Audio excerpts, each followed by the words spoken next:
নমস্কার বন্ধুরা, আমি রাহুল। আপনারা দেখছেন দুই বন্ধু রান্নাঘর। আজকে আমরা তৈরি করব মহাপ্রভুর অত্যন্ত প্রিয় একটি রেসিপি, মোচার ধোকা।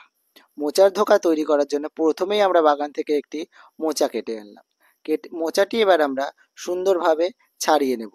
মোচার এই খোলাগুলো আমরা ছাড়িয়ে নিচ্ছি এবং ছাড়ানো হয়ে গেলে এই মোচার ভেতরে থাকা ফুলগুলি আমরা খোলা থেকে একটা একটি করে বের করে নেব। এই মোচার খোলা থেকে ফুলগুলি আমরা সব বের করে নিয়েছি। এবার আমরা এই ফুলের ভেতরে একটি শির থাকে শক্ত, সেই শিরটিকে আমরা একটা করে বেছে নেব। প্রত্যেকটি ফুলের ভেতরে একটি করে শির আছে, সেই শিরগুলিকে আমরা বেছে নেব। মোচার ফুলের ভেতর থাকা শিরগুলি সব আমাদের বার করা হয়ে গেছে। এবার আমরা মোচাগুলিকে সুন্দরভাবে কুচিয়ে নেব। একটি একটি করে সব মোচাগুলিকে আমরা কুচিয়ে নিয়েছি। এবার আমরা মোচাগুলিকে একটি জলের মধ্যে ভিজিয়ে দেব। এই মোচাগুলিকে আমরা 4 ঘন্টার মতো ভিজিয়ে রাখবো, এতে মোচায় থাকা কষ সব বেরিয়ে যাবে। এবার আমরা একটা বাটিতে নিয়ে নেব কিছু পরিমাণে ছোলার ডাল। ছোলার ডালটিকেও আমরা ঘন্টা 4-এর জন্য ভিজিয়ে রাখবো। ছোলার ডালটিও আমরা ভিজিয়ে দিলাম 4 ঘন্টার জন্য। এবার আমরা একটি মশলার পেস্ট তৈরি করব। মশলা তৈরি করার জন্য প্রথমে আমরা মিক্সিং জারে দিয়ে দিয়েছি কিছু আদাটিকে আমরা সরু সরু করে কুচিয়ে দিয়ে দিলাম মিক্সিং জারে। এবার আমরা ওই আদার ভেতরে দিয়ে দেবো একটি মিডিয়াম সাইজের টমেটো। টমেটোটিকেও আমরা কেটে নিলাম। এবার আমরা এতে দিয়ে দেবো ঝালের জন্যে 4টে মতো কাঁচা লঙ্কা। আপনারা আপনাদের স্বাদ মতন লঙ্কা দেবেন। এবার আমরা এতে দিয়ে দিচ্ছি কিছু গোটা জিরে। এবার এই সব উপকরণগুলিকে আমরা একটা পেস্ট তৈরি করব। দেখতেই পাচ্ছেন আমরা মিক্সিং জারটিতে পেস্ট তৈরি করে নিয়েছি। পেস্ট আমাদের তৈরি হয়ে গেছে।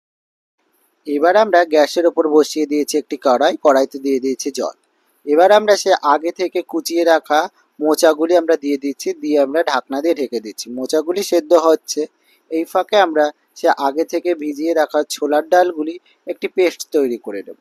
আমরা মিক্সিং জারে দিয়ে দিচ্ছি ছোলার ডালটি। ছোলার ডালটিও আমরা একটি পেস্ট তৈরি করে নিচ্ছি। ছোলার ডাল আর মোচা আমরা 2 ঘন্টা 4 ঘন্টা করে ভিজিয়ে রেখেছিলাম।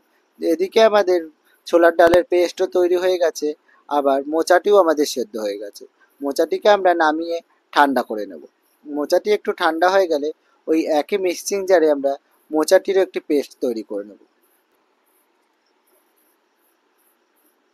মোচাটি আমাদের পেস্ট করা হয়ে গেছে। দেখতেই পাচ্ছেন মোচাটি আমাদের হালকা পেস্ট করেছি, খুব বেশি না। এবার আমরা একটি কড়াইতে দিয়ে দিচ্ছি কিছু পরিমাণে সর্ষের তেল। একদমই অল্প সর্ষের তেল দিচ্ছি। তেলটি আমাদের গরম হওয়ার অপেক্ষা। তেলটি গরম হয়ে গেলে তাতে আমরা দিয়ে দেবো 1 চিমটে জিরে। একদমই অল্প 2-একটা জিরে দিচ্ছি। জিরেটি একটু ভাজা হয়ে গেলে এই তেলের মধ্যে আমরা দিয়ে দেবো সেই আগে থেকে পেস্ট করে রাখা মোচার পেস্টটি। প্রথমেই আমরা তেলে দিয়ে দিচ্ছি সেই মোচার পেস্ট। মোচার পেস্ট দেওয়া হয়ে গেলে এতে এবার আমরা দিয়ে দেবো সেই ছোলার ডাল বাটা। মোচাটা আমরা দিচ্ছি, মোচা আমাদের দেয়া হয়ে গেছে। এবার আমরা এতে দিয়ে দেব সে আগে থেকে পেস্ট করে রাখা ছোলার ডাল। ছোলার ডাল আর মোচাকে আমরা খুব সুন্দর করে মিশিয়ে নেব। ছোলার ডাল আর মোচার পেস্টটিকে মেশানোর সময় গ্যাসের ফ্লেমটিকে লো টু মিডিয়াম আঁচে রাখতে হবে। দেখতেই পাচ্ছেন ছোলার ডাল আর মোচার মিশ্রণটি আমরা খুবই সময় ধরে, অনেকক্ষণ সময় ধরে মিশিয়ে নিচ্ছি। প্রায় 5 থেকে 7 মিনিট পর্যন্ত এটিকে রান্না করতে হবে। দেখতেই পাচ্ছেন তলা দিয়ে লেগে লেগে যাচ্ছে। এই সময় গ্যাসের ফ্লেমটিকে লো টু মিডিয়াম আঁচেই রাখতে হবে, বেশি করলেই তলা থেকে পুড়ে যেতে পারে। আমাদের মোচা আর এই ছোলার ডালের পেস্টটি প্রায় হয়ে এসছে। দেখতেই পাচ্ছেন সব উপকরণগুলি কি সুন্দর এক জায়গায় একটি গোল মণ্ড হয়ে যাচ্ছে। এবার আমরা এই উপকরণগুলিকে নামিয়ে নেব। এই উপকরণগুলি নামানোর জন্য আমরা একটি থালা নিয়ে নেব। ওই থালাটিতে আমরা আগে থেকে কিছু পরিমাণে তেল মাখিয়ে নেব। উপকরণগুলি আমাদের একদম ভালোভাবে তৈরি করা হয়ে গেছে। এবার আমরা সব উপকরণগুলিকে এই থালাটিতে নামিয়ে নেব। প্রথমেই আমরা খুন্তির সাহায্যে সব কিছু নামিয়ে নিচ্ছি থালাটির উপর। সম্পূর্ণ পেস্টটি আমাদের নামানো হয়ে গেছে। এবার আমরা এই গরম অবস্থাতেই পেস্টটিকে হাতের সাহায্যে একটি গোল আকার শেপ দিয়ে নেব। এবার এটিকে আমরা 10 মিনিটের জন্য ঠান্ডা হবার জন্য রেখে দেবো। ঠান্ডা হলেই এটি একটু শক্ত হয়ে যাবে। এবার আমরা একটি চাকুর সাহায্যে লম্বা লম্বা করে শেপ দিয়ে কেটে নেব। তারপরে এটি থেকে আমরা চারকোনা করে ধোকার আকারে কেটে নেব। আপনারা আপনাদের মন মতন করে কেটে নিতে পারেন। এখানে আমরা প্রথমে লম্বা লম্বা করে কেটে নিচ্ছি, তারপরে আমরা চারকোনা করে কেটে নেব। আপনারা আপনাদের মন মতন করে ধোকাগুলিকে কেটে নেবেন। দেখতেই পাচ্ছেন এই একইভাবে আমরা সব ধোকাগুলিকে কেটে নেব। ধোকা আমাদের কাটা হয়ে গেছে। এবার আমরা এই ধোকাগুলিকে অন্য একটি প্লেটে সাজিয়ে নেব। ধোকা আমাদের কাটা কমপ্লিট। এবার আমরা গ্যাসে বসিয়ে দিয়েছি কড়াই। কড়াই আমাদের গরম হয়ে গেছে। এতে এবার আমরা দিয়ে দিয়েছি সর্ষের তেল। তেলও আমাদের গরম হয়ে গেছে। এবার আমরা ওই তেলের মধ্যে দিয়ে দেব একে একে সব ধোকাগুলি। ধোকাগুলিকে আমরা এক পিঠ লাল লাল করে ভেজে নিয়েছি এবং ধোকাগুলি আমাদের সব ভাজা হয়ে গেছে। এবার আমরা ধোকাগুলিকে নামিয়ে নিচ্ছি। ধোকাগুলি নামানো হয়ে গেলে ওই একই তেলে আমরা রান্না করব। ওই একই তেলে ফোড়ন হিসেবে ব্যবহার করলাম আমরা তিনটে তেজপাতা। তেজপাতা তিনটে একটু ভাজা হয়ে গেলে ওতে এবার আমরা দিয়ে দিলাম কিছু শুকনো লঙ্কা। শুকনো লঙ্কা তেজপাতা তিনটিকে আমরা একটু ভালোভাবে ভেজে নেব। ভাজা হয়ে গেলে ওতে এবার আমরা দিয়ে দেব এক চিমটে জিরে। জিরে আমরা খুবই অল্প জিরে ব্যবহার করছি।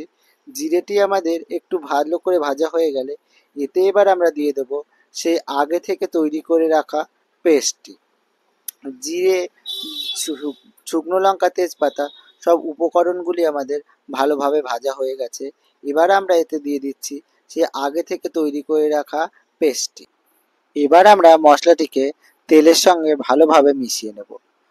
মশলাটি দেবার পরে গ্যাসের ফ্লেমটিকে আমরা মিডিয়াম আঁচে রেখেছি। মশলাটি আমরা সুন্দরভাবে তেলের সঙ্গে মিশিয়ে দিয়েছি। মশলাটি আমাদের কষানো হচ্ছে। এই ফাঁকে আমরা একটি বাটিতে নিয়ে নিচ্ছি 2 চামচ টক দই। টক দইটি নেবার পরে তাতে আমরা দিয়ে দেব একটু জল। জল দিয়ে টক দইটিকে আমরা একটু ফেটিয়ে নেব। টক দই ডাইরেক্ট তরকারিতে দিয়ে দিলে টক দইটি গুটি গুটি হয়ে থাকবে এবং তরকারির স্বাদটাই নষ্ট করে দেবে। এর জন্য আমরা একটি বাটিতে কিছু পরিমাণে টক দই নিয়ে চামচের সাহায্যে টক দইটিকে ফাটিয়ে নিচ্ছি। টক দই আমাদের ফেটানো হয়ে গেছে। এবার আমরা ওই মশলার মধ্যে এই টক দইটি দিয়ে দেব। টক দইটি দেবার পরে টক দইটিকেও আমরা মশলার সঙ্গে খুব ভালোভাবে মিশিয়ে দেব। দেখতেই পাচ্ছেন টক দইটিকেও আমরা মশলার সঙ্গে সুন্দরভাবে মিশিয়ে নিচ্ছি।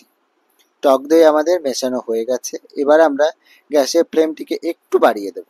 বাড়িয়ে আমরা এটিকে রেখে দেব। দই থেকে আস্তে আস্তে আমাদের তেল ছেড়ে দিচ্ছে। এবার আমরা এই পজিশনে এতে দিয়ে দেব একটু হিং। একদমই অল্প একটু হিং দিচ্ছি। হিংটি আপনারা না চাইলে নাও দিতে পারেন, কিন্তু একটু গন্ধের জন্য আমরা এখানে ব্যবহার করছি হিং।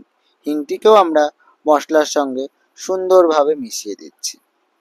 সব উপকরণগুলো আমাদের মেশানো হয়ে গেছে। এবার আমরা এই মশলার ভেতরে দিয়ে দেব এই 1 থেকে 1.5 চামচ মতো কাশ্মীরি লঙ্কার গুঁড়ো। লঙ্কার গুঁড়ো দিলে কালারটি খুব সুন্দর আসবে। এর জন্য আমরা এতে ব্যবহার করছি কাশ্মীরি লঙ্কার গুঁড়ো। লঙ্কার গুঁড়োটিও আমরা মশলার সঙ্গে খুব সুন্দরভাবে নাড়ছি। এই পজিশনে এবার আমরা এতে দিয়ে দিচ্ছি নুন। নুনটিও আমরা মশলার সঙ্গে ভালোভাবে মিশিয়ে নিচ্ছি। সব উপকরণগুলিকে ভালোভাবে মেশাতে হবে, নয় তরকারি সেই স্বাদটি আসবে না। এবং এই পজিশনে মশলাটিকে অনবরত নাড়তে হবে, নয় মশলাটি পুড়ে যেতে পারে। এবং সবার শেষে আমরা দিয়ে দিচ্ছি হলুদ। হলুদটিকেও আমরা এর সঙ্গে ভালোভাবে মিশিয়ে নিচ্ছি। ফাইনালি আমাদের মশলা কষানো হয়ে গেছে, তাই আমরা একদম লাস্টে দিয়ে দিচ্ছি একটু চিনি। চিনিটি দিয়ে চিনিটিকেও আমরা সুন্দরভাবে মিশিয়ে নিয়েছি এবং মশলাটি আমাদের কষানো হয়ে গেছে। মশলা থেকে একদমই তেল ছেড়ে দিয়েছিল। এবার আমরা এতে দিয়ে দিয়েছি জল। জল আমরা এখানে পরিমাণ মতো দিচ্ছি, আপনারা আপনাদের পরিমাণ মতো জল দেবেন। এবার অপেক্ষা ঝোলটি ফুটে ওঠা। ঝোলটি ফুটে উঠলে এতে আমরা দিয়ে দেবো সেই আগে থেকে ভেজে রাখা ধোকাগুলি। ঝোল আমাদের ফুটে উঠেছে। এবার আমরা এতে দিয়ে দিচ্ছি সে আগে থেকে ভেজে রাখা ধোকাগুলি। ধোকাগুলি দেওয়ার পরে বেশি নাড়াচাড়া দেবেন না, তাহলে ধোকাগুলি ভেঙে যেতে পারে। আমরা সমস্ত ধোকাগুলি দিয়ে দিয়েছি। এবার আমরা গ্যাসের ফ্লেমটিকে মিডিয়াম আঁচে রেখে 5 মিনিট মতো রান্না করলেই ফাইনালি আমাদের মোচার ধোকা রেসিপি প্রায় তৈরি হয়ে এসছে। এবার আমরা উপর থেকে দিয়ে দেব কিছু পরিমাণে কাসুরি মেথি। কাসুরি মেথি দেওয়ার পরে আমরা এটিকে ঝোলের সঙ্গে ভালোভাবে মিশিয়ে দেবো। খুবই আলতোভাবে আমাদের নাড়তে হবে, কারণ ধোকাগুলি ভেঙে যেতে পারে। কাসুরি মেথি আমাদের মেশানো হয়ে গেছে। এবার আমরা এতে দিয়ে দেবো কিছুটা পরিমাণে ঘি। ঘিটাও আমরা এই ঝোলের সঙ্গে ভালোভাবে মিশিয়ে দেবো। ঝোলের সঙ্গে মেশালেই আমাদের তৈরি হয়ে যাবে মোচার ধোকা। এটি মহাপ্রভুর অত্যন্ত প্রিয় খাবারগুলির মধ্যে এটি একটি। আমাদের মোচার ধোকা তৈরি হয়ে গেছে। ফাইনালি মোচার ধোকা আমাদের তৈরি হয়ে গেছে। আমাদের মোচার ধোকা আপনাদের কেমন লাগলো অবশ্যই আমাদের কমেন্ট করে জানাবেন এবং ভালো লাগলে লাইক কমেন্ট শেয়ার করে আমাদের পাশে থাকবেন।